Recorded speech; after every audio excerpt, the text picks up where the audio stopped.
Hello students, हम presently fourth unit study कर रहे हैं electromagnetic induction and alternating current. Alternating current पे हम 2 लेक्चर डिलीवर कर चुके हैं। आज एक चीज़ देखिए, एक पॉइंट समझिए। हमने प्रीवियस लेक्चर में ये स्टडी किया था कि टोटल 4 सर्किट होते हैं। पहला सर्किट क्या था?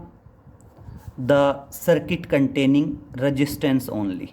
मान लीजिए कोई रजिस्टर है जिसके रजिस्टेंस की वैल्यू R है और उसमें हमने क्या कर दिया, AC ऑक्सीलेटर से कनेक्ट कर दिया। AC सोर्स मतलब देखो, बैटरी कनेक्ट करते हैं तो डायरेक्ट करंट, और अगर AC ऑक्सीलेटर कनेक्ट करते हैं तो मतलब अल्टरनेटिंग करंट। बेटा सेकंड था, हम एक कहते हैं इंडक्टर है जिसके इंडक्टेंस की वैल्यू L है, और इसको किससे कनेक्ट करते हैं? AC ऑक्सीलेटर से कनेक्ट करते हैं। तीसरा है बेटा, एक कैपेसिटर है जिसकी कैपेसिटेंस C है, और इसको हम क्या करते हैं? AC ऑक्सीलेटर से कनेक्ट करते हैं। और बेटा फोर्थ आया, दैट इज LCR सर्किट है। क्या है? LCR सर्किट है। और LCR सर्किट को हमने किससे कनेक्ट कर दिया? AC ऑक्सीलेटर से कनेक्ट कर दिया। क्लियर हो गए? तो मतलब बेसिकली हम कितने सर्किट पढ़ने वाले हैं? 4। Circuit containing resistance only, circuit containing inductor only, circuit containing capacitor only and LCR circuit. Clear हो गया? तो इस तरह से हम 4 सर्किट पढ़ने वाले हैं बेटा। और एक पॉइंट समझिए, चारों सर्किट में अल्टरनेटिंग EMF या अल्टरनेटिंग वोल्टेज अप्लाई होगी, और इक्वेशन क्या बनेगी? E is equal to E naught sine omega T. E is equal to E naught sine omega T. E is equal to E naught sine omega T. E is equal to E naught sine omega T. तो सब में alternating EMF तो यही apply होगी, लेकिन बेटा सब में जब आप करंट निकालेंगे ना, तो सर्किट में करंट अलग अलग आएगा। यहाँ पे करंट आएगा I is equal to I naught sine omega T. यहाँ पे करंट आएगा I is equal to I naught sine omega T minus pi by 2। यहाँ करंट आएगा I is equal to I naught sine omega T plus pi by 2। और यहाँ पे current आएगा I is equal to I naught sine omega T plus या minus phi, कुछ भी आ सकता है। बेटा ये हमारे पास करंट आएगा सब में अलग अलग। और अब हमारा मेन टारगेट होगा बेटा फेज डिफरेंस बताना। बेसिकली साइन या कोस के साथ जो एंगल होता है उसको बोलते हैं फेज। तो यहाँ पे देखिए, आप क्या बताओगे? रेजिस्टेंस वाले सर्किट में EMF और करंट के बीच में कोई फेज डिफरेंस नहीं होता। फेज डिफरेंस क्या है? 0 है, क्योंकि जो फेज EMF का है वही फेज किसका है? करंट का है। सेम इंडक्टर वाले केस में अगर हम बात करें तो EMF का फेज है ओमेगा टी और करंट का फेज है omega T minus pi by 2। तो आप क्या कहेंगे? फेज डिफरेंस कितना है बेटा? फेज डिफरेंस है आपका पाई बाई 2। फेज डिफरेंस क्या है आपका? पाई बाई 2 है। सेम बेटा यहाँ पे EMF का फेज क्या है? ओमेगा टी, और यहाँ पे EMF का फेज क्या है? Omega T plus pi by 2। तो इसका मतलब यहाँ पे भी अगर मैं करंट और EMF के बीच का फेज डिफरेंस बताऊँ तो करंट और EMF के बीच का फेज डिफरेंस क्या होगा? पाई बाई 2 होगा। अब देखो दोनों में फेज डिफरेंस पाई बाई 2 आया, बट डिफरेंस क्या है बेटा? यहाँ पे करंट जो है वो पाई बाई 2 के फेज से पीछे है, और यहाँ पे जो करंट है वो पाई बाई 2 के फेज से आगे है। क्लियर? और यहाँ पे फेज डिफरेंस क्या हो गया बेटा? यहाँ पे फेज डिफरेंस हो गया फाई। क्लियर? तो अब हम बेटा 4 डेरिवेशन पढ़ने वाले हैं जिनमें हम फेज डिफरेंस पढ़ेंगे। Calculate the phase difference between current and EMF in a circuit containing resistance only. Calculate the phase difference between current and EMF in a circuit containing inductor only. Calculate phase difference between current and EMF circuit containing capacitor only. Calculate phase difference between current and EMF in LCR circuit. और बेटा ये phase difference कैसे निकलेगा, पहले हम current की value निकालेंगे और फिर उसके बाद क्या निकलेगा बेटा, फेज डिफरेंस निकलेगा। क्लियर हुआ। और एक पॉइंट और समझिए बेटा, सब में ईएमएफ तो सेम लेके चलेंगे लेकिन सबके लिए करंट की वैल्यू अलग अलग आएगी और उसके बाद क्या निकल पाएगा बेटा, उसके बाद हमें निकल पाएगा फेज डिफरेंस। क्लियर। तो देखिए क्लियर हो गया। अब हम 4 टॉपिक पढ़ने वाले हैं, circuit containing resistance only, circuit containing inductor only, circuit containing capacitor only and LCR circuit. और चारों में मेन टारगेट क्या होगा, फेज डिफरेंस कैलकुलेट करना है between current and EMF. Clear. तो चलो शुरुआत करते हैं फर्स्ट से। तो देखिए पहला क्वेश्चन है, calculate phase difference in an AC circuit containing resistance only. First है calculate phase difference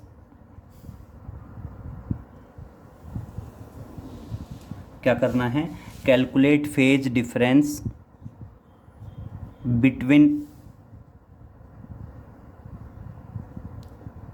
current and EMF in an AC circuit containing resistance only,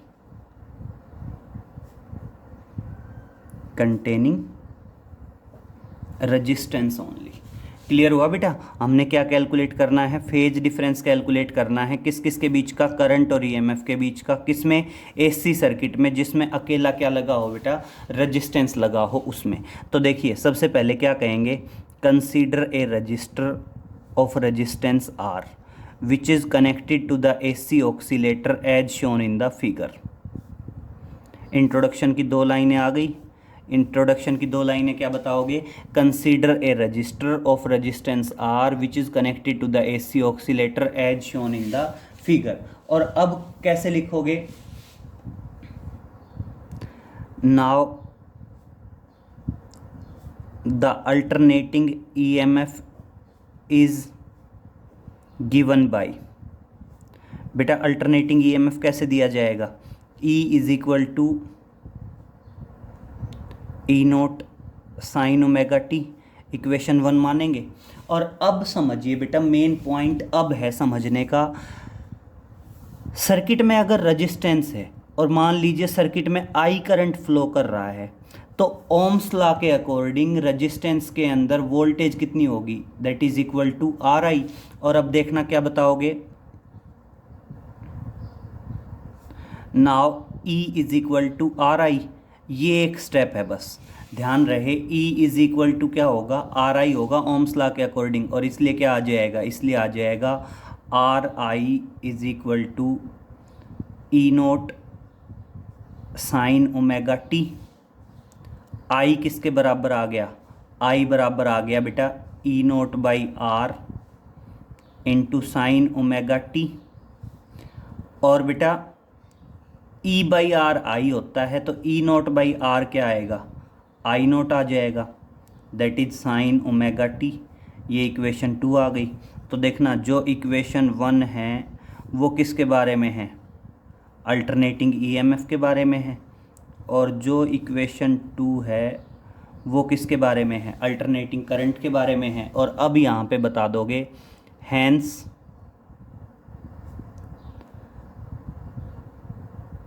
there is no phase difference between current and EMF, between current and EMF in a circuit containing resistance only, in a circuit containing resistance only. और इस तरह से आप क्या बताओगे, current और EMF के बीच में कोई फेज़ डिफरेंस नहीं होगा। और फेज़र डायग्राम देख लीजिए, अगर आप फेज़र डायग्राम बनाना चाहें तो फेज़र डायग्राम कुछ इस तरह से बनेगा। मान लीजिए आप कहते हो ये आपका अल्टरनेटिंग ईएमएफ है ई नोट, और इसका फेज कितना है, ये फेज है मान लीजिए ओमेगा टी। तो करंट की डायरेक्शन भी क्या आएगी, सेम आएगी आई नोट। और करंट का फेज भी क्या होगा आपका, करंट का फेज भी होगा ओमेगा टी। क्लियर। तो इसे हम बोल सकते हैं that is phasor diagram.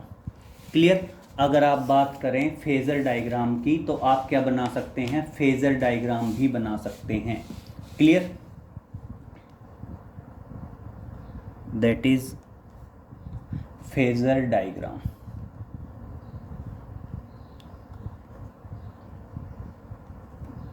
Clear हो गया। तो इस तरह से हमने क्या कर दिया, सर्किट कंटेनिंग रेजिस्टेंस ओनली, उसमें अल्टरनेटिंग ईएमएफ लेके चले, अल्टरनेटिंग करंट निकाल दिया और क्या बना दिया, फेज़र डायग्राम बना दिया। क्लियर। अब सेकंड पे चलते हैं बेटा। सेकंड कौन सा है, सेकंड आएगा आपका इंडक्टर वाला। चाहे इंडक्टर वाला पहले ले लीजिए, चाहे कैपेसिटर वाला पहले ले लीजिए, बात तो एक ही है। चाहे इंडक्टर वाले में चलें और चाहे किस में चलें, कैपेसिटर वाले में चलें। तो देखिए अब नेक्स्ट पे चलते हैं बेटा। नेक्स्ट आता है सर्किट कंटेनिंग इंडक्टर ओनली कर लीजिए या सर्किट कंटेनिंग कैपेसिटर ओनली कर लीजिए। तो देखिए दूसरा आया calculate phase difference between current and EMF, current and EMF in an AC circuit containing capacitor only, containing capacitor only। Clear. अब हमने क्या बताना है, फेज डिफरेंस बताना है और फेज़र डायग्राम भी बताना है करंट और ईएमएफ के बीच का, किसमें, in a circuit containing capacitor only. तो देखिए बेटा सबसे पहले क्या कहेंगे, consider a capacitor of capacitance C which is connected to the AC oscillator as shown in the figure. ठीक है। इंट्रोडक्शन की 2 लाइनें लिखोगे, consider a capacitor of capacitance C which is connected to the AC oscillator as shown in the figure. और अब क्या लिखोगे, now alternating EMF is given by, alternating EMF कैसे दिया जाएगा, E is equal to E naught sine omega T. भाई alternating EMF तो same यही देंगे, सब में सेम आएगा, E is equal to E naught sine omega T. ये हमने किसकी वैल्यू दे दी, अल्टरनेटिंग ईएमएफ की वैल्यू दे दी। अब समझिए बेटा ये पॉइंट ध्यान रखने वाला है, आपने फर्स्ट यूनिट में कैपेसिटर पढ़ा था और वहाँ पे एक इक्वेशन पढ़ी होगी Q is equal to C we.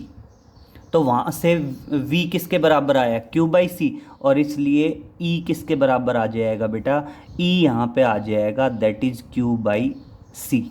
Q क्या है, charge stored in the capacitor, and C क्या है, कैपेसिटेंस। और देखिए इस तरह से क्या आ जाएगा, Q by C is equal to E naught sine omega T.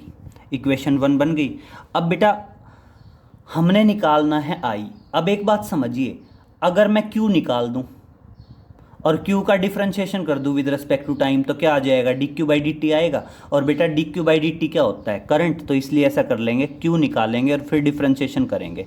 तो देखिए Q किसके बराबर आया, Q बराबर आया E naught into C into sine omega T. अब क्या करोगे, differentiating both sides with respect to T. अब क्या करेंगे बेटा, डिफरेंशिएशन करेंगे दोनों तरफ, और किसके रेस्पेक्ट में करेंगे, टी के रेस्पेक्ट में डिफरेंशिएशन करेंगे। टी के रेस्पेक्ट में डिफरेंशिएशन करेंगे तो क्या आएगा बेटा, D Q by D T.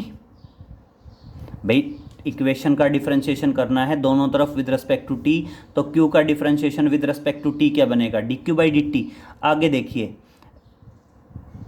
E naught constant, C constant. बेटा साइन ओमेगा टी का डिफरेंशिएशन आएगा कोस ओमेगा टी, और ओमेगा टी के नाम का ओमेगा और आ जाएगा आगे। क्लियर, आ गया समझ में। अब देखिए D Q by D T को मैं आई लिख सकता हूं, ये ई नोट है और मल्टीप्लाई में ओमेगा सी है, तो इसको ऐसे लिख दूं, दैट इज 1/ओमेगा सी। पलट के तो ऊपर ही आना है, बात तो वही है या नहीं है भाई। ओमेगा सी ऊपर है, अगर मैं 1/ओमेगा सी करूंगा तो ओमेगा सी पलट के ऊपर आएगा, और साथ में क्या आ गया, that is cos omega t आ गया। अब समझिए बेटा, D Q by D t तो आई लिख ही दिया।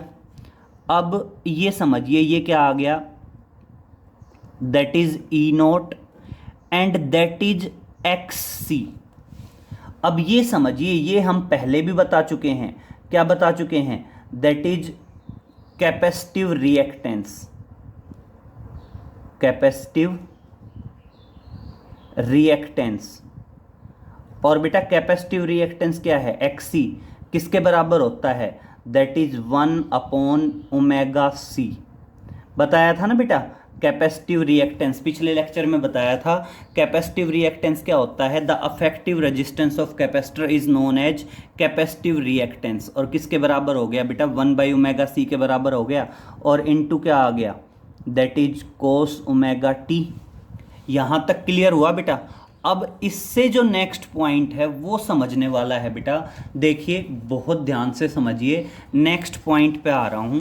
नेक्स्ट पॉइंट क्या आ जाएगा, नेक्स्ट पॉइंट आप मेंशन कर दीजिए कि आपका जो ये है ना एक्सी, एक्सी यहाँ पे किसका काम कर रहा है बेटा, एक्सी काम कर रहा है रेजिस्टेंस का।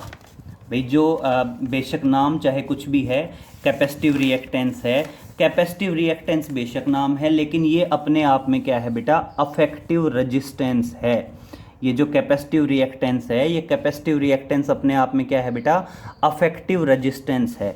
तो अब देखिए इससे आगे इधर चलेंगे, क्या आएगा, therefore I is equal to I naught cos omega t. Reference देंगे क्योंकि I naught is equal to E naught by X C, और एक्स सी किसको रिप्रेजेंट कर रहा है, एक्स सी यहाँ पे रिप्रेजेंट कर रहा है बेटा रेजिस्टेंस को। क्लियर हुआ बेटा यहाँ तक की सिचुएशन। और अब देखिए नेक्स्ट क्या आएगा बेटा, कभी भी जब हम फेज कंपेयर करते हैं ना बेटा, तो दोनों सेम होने चाहिए। या तो जैसे यहाँ दोनों साइन की टर्म्स में थे, यहाँ ये साइन में आ गया, ये कोस में आ गया, तो अब क्या है बेटा, या तो दोनों कोस में हो या दोनों किस में हो, साइन में। तो अब मेरे को यहाँ कोस को किस में बदलना पड़ेगा, साइन में बदलना पड़ेगा। और एक बात समझिए बेटा बहुत ध्यान से, ये लिख सकते हैं I is equal to I naught. अब एक बात समझिए बेटा, साइन 90 प्लस थीटा और साइन 90 माइनस थीटा दो चीज़ें होती हैं ना, 90 प्लस थीटा भी होता है, 90 माइनस थीटा भी होता है। तो मैं यहाँ पे ऐसे लिख दूँ इसको, कोस ओमेगा टी को लिख सकता हूँ, that is sine π/2 plus theta, और थीटा क्या है, ओमेगा टी। और अब इसको मैं ऐसे लिख दूं, I is equal to I naught sine π/2 plus theta लिख दो, चाहे थीटा प्लस π/2 लिख दो, फ़र्क क्या पड़ना है, या कोई फ़र्क पड़ना है। और बेटा इस तरह से अब ये किसकी इक्वेशन आ गई, ये इक्वेशन आ गई आपकी अल्टरनेटिंग करंट की। ठीक है, और अब देखिए, अब आप यहाँ पे कंक्लूजन में लिख रहे हैं, hence the phase difference between current and EMF is π/2। यहाँ पे क्या लिखेंगे, hence the phase difference, hence the phase difference between current and EMF is π/2 in a circuit containing capacitor only. और अब देखिए बेटा, करंट π/2 है तो क्या बताएंगे, and current lead ahead with a phase of π/2 then EMF। और अब एक पॉइंट समझिए बेटा, मैं बात करता हूं फेजर डायग्राम की, that is phasor diagram. Phasor diagram में समझिए, आप बेटा जनरली ये कह रहे हैं कि ईएमएफ का फेज है ओमेगा टी, तो मान लीजिए ये ईएमएफ आ गया ई नोट, और ईएमएफ का फेज कितना बता दिया, दैट इज ओमेगा टी। और अब करंट क्या आएगा बेटा, इससे भी π/2 आगे होगा, इससे π/2 आगे होगा तो मतलब इससे 90 आगे, और इससे 90 आगे आई थिंक ये हो गया, इससे 90 आगे, और ये किसकी डायरेक्शन हो गई, आई नोट की। तो एक तरह से ये क्या आ गया बेटा, फेजर डायग्राम आ गया between current and EMF in a circuit containing capacitor only. Clear हुआ। बस एक ही ध्यान है, जो एक ही पॉइंट है जो ध्यान रखना है कि रेजिस्टेंस वाले में तो E इज इक्वल टू क्या लिखेंगे, RI लिखेंगे, और वहीं अगर बेटा कैपेसिटर वाले में बात करेंगे तो E इज इक्वल टू क्या लिखा जाएगा, Q/C। और आगे ये करंट EMF लेके चले थे हम, करंट की वैल्यू आ गई, और उसके बाद हमने क्या कर दिया, जो भी फेजर डायग्राम था वो फेजर डायग्राम वहाँ पे मेंशन कर दिया। चले नेक्स्ट। अब समझिए बेटा, नेक्स्ट आता है आपका, दैट इज दो हो गए, phase diagram, phase difference current and EMF, circuit containing resistance only, circuit containing capacitor only, और अब आएगा बेटा circuit containing inductor only. Clear. अब नेक्स्ट क्या आएगा, थर्ड करेंगे, phase difference between current and EMF, circuit containing inductor only. तो देखिए नेक्स्ट पे चलते हैं। नेक्स्ट है आपका, we have to calculate the phase difference.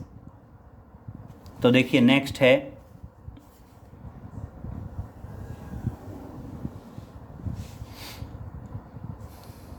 Calculate phase difference between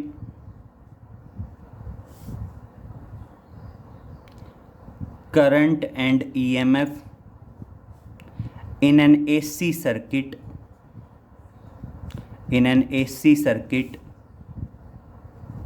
containing inductor only। तो देखिए दोबारा वही है, फेज डिफरेंस निकालना है किस किस के बीच का, करंट और ईएमएफ के बीच का, किस में, एसी सर्किट में। लेकिन इस बार क्या हो बेटा, लेकिन इस बार है कि सर्किट में अकेला इंडक्टर लगा हुआ हो। तो देखिए सबसे पहले क्या कहेंगे, consider an inductor of inductance L which is connected to the AC oscillator as shown in the figure. ठीक है, हमने कहा एक इंडक्टर है जिसकी इंडक्टेंस L है, इसको AC सर्किट से कनेक्ट किया हुआ है as shown in the figure. और अब क्या बताओगे, now alternating EMF is given by, और मान लीजिए अल्टरनेटिंग EMF कैसे दिया जाता है, E is equal to E note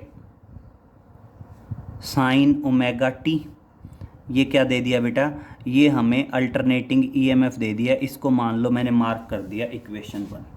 अब मेरी बात समझिए बेटा, आप पढ़ चुके हैं सेल्फ इंडक्टेंस, और वहाँ पे हमने एक पॉइंट पढ़ा था कि जो EMF होता है इंडक्टर के केस में EMF को लिखा जा सकता है LdI/dt। इंडक्टर के केस में आप ईएमएफ को क्या लिख सकते हैं बेटा, ईएमएफ को लिख सकते हैं L D I by D t. Clear. अब दूसरा पॉइंट समझिए, अब यहाँ पे ई की जगह L D I by D T लिखेंगे और देखिए क्या आ गया, therefore L D I by D T is equal to E naught sine omega T. अब देखिए अभी अभी इससे पिछले वाले में, अब इंडक्टर है उसमें क्या था, कैपेसिटर। कैपेसिटर वाले में ई की वैल्यू थी क्यू बाई सी, हमने क्या निकाला, क्यू की वैल्यू निकाली, डिफरेंशिएशन किया, d Q by D t, I आ गया। मतलब मेन टारगेट है आई निकालना। तो यहाँ पे समझिए, अगर मान लीजिए मैं यहाँ पे डी आई निकालूँ और फिर डी आई का इंटीग्रेशन कर दूँ तो ऑटोमेटिक हमारे पास क्या आ जाएगा, आई आ जाएगा। भाई पॉइंट तो वही है, डी आई निकालिए और डी आई का इंटीग्रेशन कर दीजिए, बात ख़त्म। तो देखिए क्या आएगा, अब मैं इसको इस तरफ लेके आ रहा हूँ, डी आई किसके बराबर हो जाएगा, डी आई बराबर हो जाएगा E naught by L into sine omega t d t. अब क्या करें बेटा, इंटीग्रेट करें। तो देखिए क्या लिखेंगे, इंटीग्रेटिंग बोथ साइड्स। बेटा दोनों तरफ क्या करते हैं, इंटीग्रेट करते हैं। तो देखिए अगर दोनों तरफ इंटीग्रेट करेंगे तो डी आई का इंटीग्रेशन तो हो जाएगा बेटा आई, और देखिए ई नोट एल तो बाहर आ जाएगा और इंटीग्रेशन किसका बचेगा, इंटीग्रेशन बचेगा sine omega t d t. Clear हुआ बेटा यहाँ तक, इंटीग्रेशन किसका बचेगा, sine omega t d t. अब समझिए I is equal to E naught as it is, L as it is, और बेटा sine omega t d t का इंटीग्रेशन हो जाएगा, साइन का होता है minus cos omega t upon omega आएगा, और साथ में बेटा कांस्टेंट तो आएगा ही आएगा।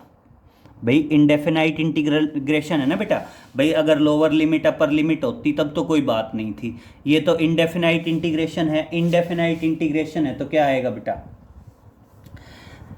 कांस्टेंट आएगा साथ में। और अब एक बात समझिए बेटा, ये जो कांस्टेंट आएगा, इस कांस्टेंट का डायमेंशंस भी क्या होगा, करंट वाला होगा। क्योंकि देखो आपने 11th क्लास में पढ़ा होगा principle of homogeneity. Principle of homogeneity क्या कहती है, लेफ्ट साइड और राइट साइड के डायमेंशन सेम होंगे, इसके अलावा जो क्वांटिटी ऐड की जाती हैं उनके डायमेंशंस भी सेम होंगे। तो अगर ये करंट है तो ये भी क्या है, करंट, और इसमें जो चीज़ ऐड हुई वो भी क्या है, करंट।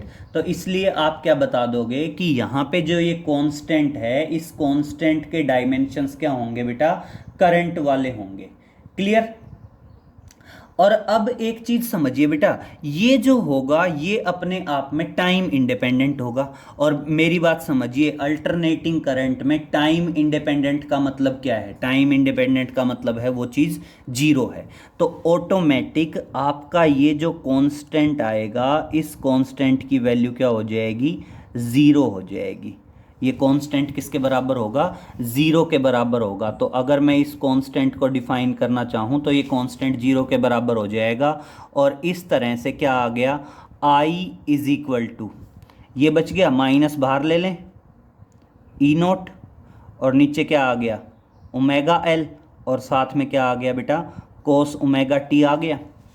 क्लियर हुआ यहाँ तक। अब एक पॉइंट समझिए बेटा, अब यहाँ पे देखिए आप इसको ये लिख सकते हैं,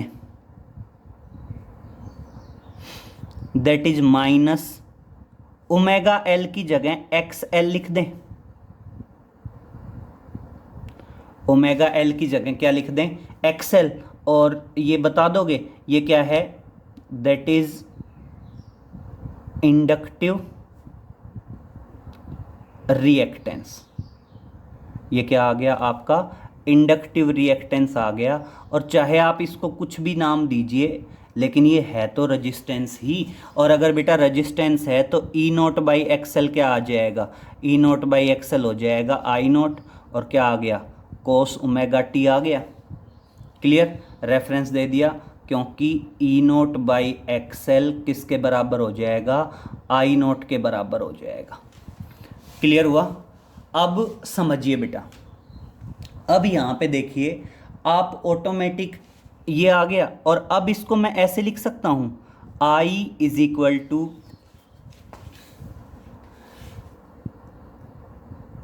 आई naught sine omega T minus pi by two. कैसे, देखिए दो चीज़ें हैं, ये माइनस भी अंदर पहुंचा दो और पाई बाई टू माइनस थीटा कर दो, और ये माइनस अंदर जाएगा तो theta minus pi by to हो जाएगा।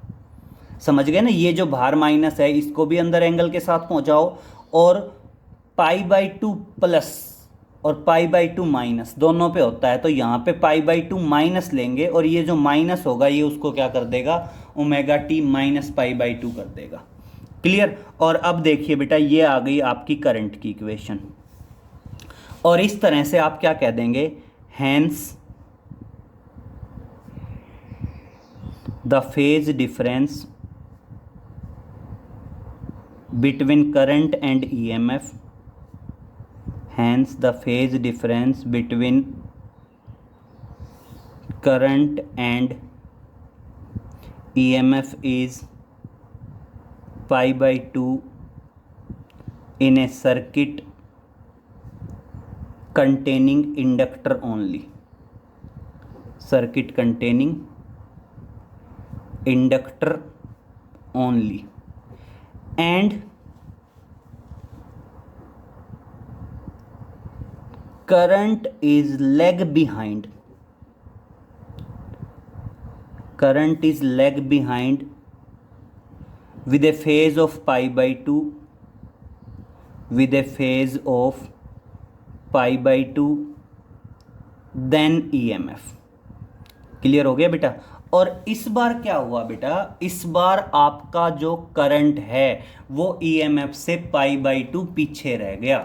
क्लियर है ना। और इस बार जो EMF है वो मतलब पाई बाई टू करंट से आगे है, या हम करंट की टर्म्स में बताएं तो क्या बताएंगे, इस बार करंट जो है EMF से पाई बाई टू के फेज से पीछे रह गया। और अब अगर यहाँ पे आप फेज़र डायग्राम की बात करेंगे तो देखिए, अगर मैं यहाँ पे फेज़र डायग्राम की बात करता हूँ तो यहाँ का फेज़र डायग्राम कुछ इस तरह से आएगा।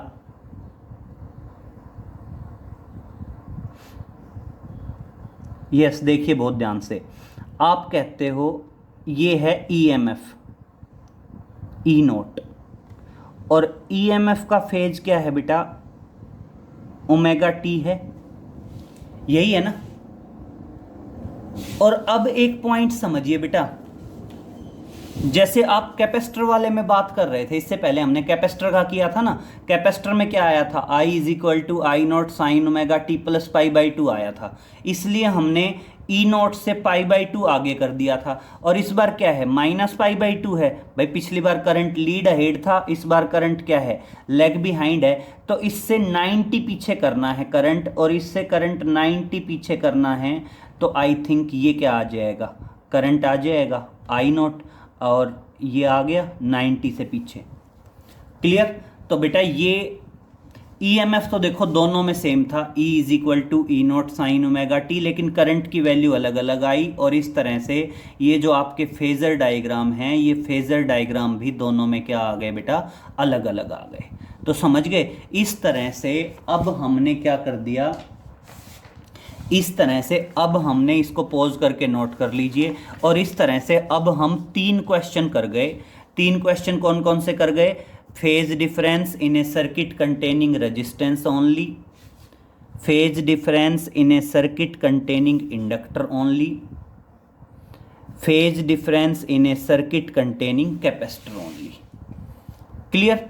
और देखिए सब में EMF तो सेम था, E is equal to E naught sine omega T, E is equal to E naught sine omega T, E is equal to E naught sine omega T, लेकिन बेटा सब में करंट की वैल्यू क्या आई, अलग अलग। यहाँ पे I is equal to I naught sine omega t I, I is equal to I naught sine omega T minus pi by two, और कैपेसिटर वाले में क्या आ गया बेटा, plus pi by two. Clear, phase difference आ गया। अब देखिए हमने फेजर डायग्राम कैसे बनाए, हमने फेजर डायग्राम बनाए भाई, सब में ईएमएफ तो ये मार्क किया, हमने तीनों में ईएमएफ तो यही मार्क किया ना, that is E naught, E naught, E naught. हर एक ईएमएफ का फेज क्या आया, omega t, omega t, omega t, ठीक है। लेकिन बेटा हर एक में करंट अलग अलग आएगा। अब यहां पे फेज डिफरेंस अलग है, तो रेजिस्टेंस वाले में तो करंट की डायरेक्शन भी क्या आ गई, सेम आ गई जो ईएमएफ की थी। बेटा इंडक्टर वाले में करंट -π/2 है, तो ये लो करंट -π/2 है, तो करंट हमने 90 से पीछे लिया, करंट हमने 90 से पीछे लिया, किसमें, इंडक्टर वाले में। और बेटा कैपेसिटर वाले की बात करें तो कैपेसिटर वाले में π/2 है, तो कैपेसिटर वाले में हमने करंट को क्या लिया बेटा, 90 से आगे लिया। तो ये एक तरह से क्या आ गए बेटा, फेजर डायग्राम आ गए तीनों के, phasor diagram, circuit containing resistance only, circuit containing inductor only, circuit containing capacitor only. तो क्लियर हुए बेटा। तो इस तरह से देखो, और मेरी बात समझिए, जैसे आप चारों में फेज डिफरेंस करेंगे ना, हम 3 के कर चुके हैं, किसका कर चुके हैं, phase difference circuit containing resistance only, phase difference circuit containing inductor only, phase difference circuit containing capacitor only, और फेज डिफरेंस ये अभी हमने करना है phase difference of LCR circuit, किसका phase difference, between current and EMF. और देखो बेटा सिंपल सी बात है, ये रिजल्ट आपको टिप्स पे होने चाहिए, बिल्कुल ये रिजल्ट बिल्कुल टिप्स पे होने चाहिए। क्यों होने चाहिए टिप्स पे, क्योंकि ना हम जैसे हम यहाँ पे चारों में फेज डिफरेंस निकाल रहे हैं ना, ऐसे ही एक टॉपिक और आएगा आगे जिसमें हम क्या करेंगे, चारों में पावर निकालेंगे। Calculate average power of A circuit containing resistance only, calculate average power of A circuit containing inductor only, calculate average power circuit containing capacitor only, and calculate average power of LCR circuit. Clear. और बेटा जहाँ पे हम average power calculate करेंगे वहाँ पे हमें ये दोनों रिजल्ट की रिक्वायरमेंट होगी, ईएमएफ की भी और करंट की भी, ईएमएफ की भी करंट की भी, ईएमएफ की भी करंट की भी, ईएमएफ की भी और करंट की भी। तो ऑटोमेटिक बेटा मेरे को वहाँ पे चारों चाहिए होंगे। अगर रेजिस्टेंस की एवरेज पावर निकालना चाहते हो तो ये दोनों रिजल्ट, इंडक्टर की एवरेज पावर निकालना चाहते हो ये दोनों रिजल्ट, कैपेसिटर की एवरेज पावर निकालना चाहते हो ये दोनों रिजल्ट, एलसीआर सर्किट की एवरेज पावर निकालना चाहते हो ये दोनों रिजल्ट। अब मेरी बात समझिए, ईएमएफ तो सब में सेम है। देखिए E is equal to E naught sine omega T, E is equal to E naught sine omega T, E is equal to E naught sine omega T, E is equal to E naught sine omega T. क्यों?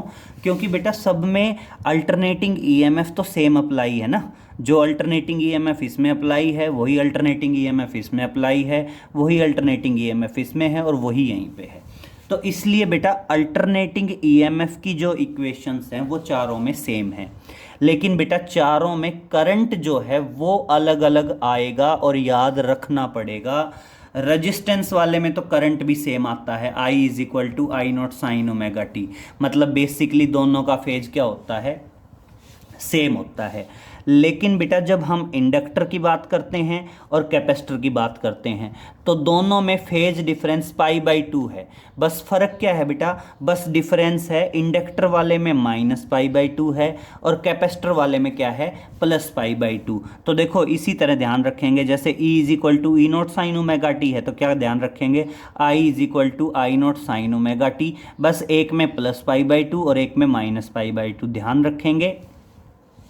जो inductor वाला है बेटा, inductor वाले में तो -π/2 है और बेटा जो कैपेसिटर वाला है, कैपेसिटर वाले में क्या है, प्लस पाई बाई टू।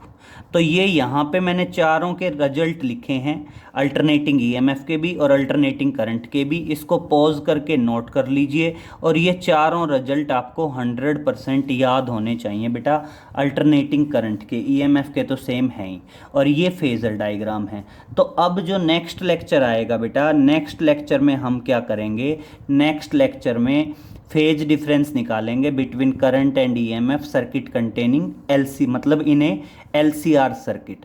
और बेटा एलसीआर सर्किट करेंगे तो देखो मैं वहाँ पे ये तीनों फेजर डायग्राम भी यूज़ करूँगा, तो आप ध्यान रखना ये तीनों फेजर डायग्राम भी, क्योंकि आगे ये जो हम ये करेंगे ना एलसीआर वाला, ये दो तरीके से होता है, एक एनालिटिकल ट्रीटमेंट होता है और एक फेज़र। हम बेसिकली फेज़र से पढ़ेंगे, फेज़र ट्रीटमेंट से। तो मैं तीनों फेज़र डायग्राम वहाँ पे यूज़ करूँगा और उससे कैरिड आउट करेंगे, ठीक है। तो बेटा इस तरह से आज हमने कौन सा टॉपिक पढ़ा, इस तरह से आज हमने टॉपिक पढ़ा calculate phase difference between current and EMF and draw the phasor diagram.